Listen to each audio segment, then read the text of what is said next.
ప్రభునందు ప్రియులైన మీకందరికీ యేసుక్రీస్తు ప్రభువారి నామములో శుభవందనాలు తెలియజేస్తూ ఉన్నాం.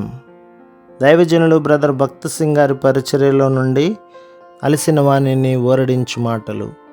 ఏప్రిల్ 4. యెహోవా రాజ్యము చేయుచున్నాడు, న్యాయమును బట్టి ఆయన జనులను పరిపాలన చేయును. కీర్తనల గ్రంథం 96వ అధ్యాయం 10వ వచనం.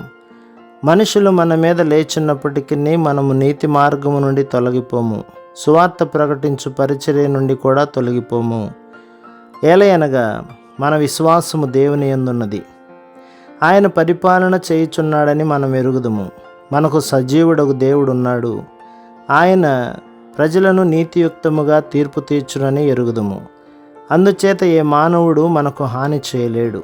దేవుడు లోకమునకు నీతిని బట్టి ప్రజలకు తన సత్యమును బట్టి తీర్పు తీర్చును. ప్రభువు వచ్చి ఈ భూమికి తీర్పు తీర్చునను నిరీక్షణ మనకు కలదు. మనకు అన్యాయము చేసిన వారిపై మనము పగ తీర్చుకొనవలసిన అవసరము లేదు. ప్రభువు నీతిమంతుడు, ఆయన ఇప్పుడే తీర్పు తీర్చవచ్చును, లేదా ఆయన దానిని తీర్పు దినమున చేయును.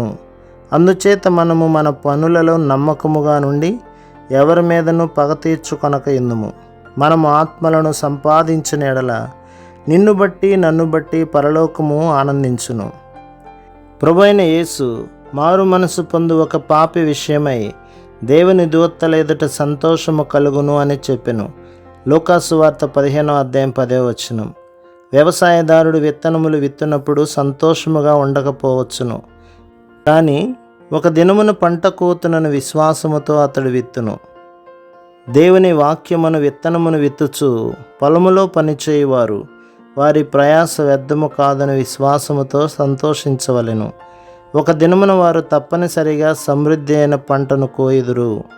అనేక సంవత్సరముల క్రిందట మేము బహిరంగ సువార్త నిమిత్తము గుంటూరుకు వెళ్ళితిమి. అకస్మాత్తుగా వర్షము కురియన ఆరంభించెను. ఒక వీధిలో ప్రకటించిన తర్వాత ఇంకొక చోటికి పోవుటకు ముందు మేము ప్రార్థించకోరితిమి. నేల బురదగా నుండుటచే నేను మోకరించుటకు వెనుకాడితిని. నేను నిలువబడి ప్రార్థించకోరితిని. అయితే తరువాత బట్టలకు మురికి అంటిన ఎడల బట్టలు చాకలివానిచే శుభ్రము చేయించుకొనవచ్చును గనక మోకరించుటకు నేనెందుకు సిగ్గుపడవలనని తలంచితిని. కాబట్టి మేము మోకరించి ప్రార్థించితిమి. చాలా సంవత్సరముల తర్వాత నాకు ఒక ఉత్తరం వచ్చినది. మా బోధను బట్టి దేవుడు ఆ దినమున అతనితో మాట్లాడలేదు, కానీ ప్రార్థనకై బురదలో మోకరించడం ద్వారా దేవుడు తనతో మాట్లాడినని ఒక వ్యక్తి ఉత్తరము వ్రాసెను. కొంతకాలము తరువాత కోత ఏ విధముగా నుండునో విశ్వాసముతో మనము ఈ దినముననే చూడవలెను. ప్రభు మిమ్మును మీ కుటుంబమును మీ సంఘములను దీవించి ఆశీర్వదించునుగాక. ఆమేన్.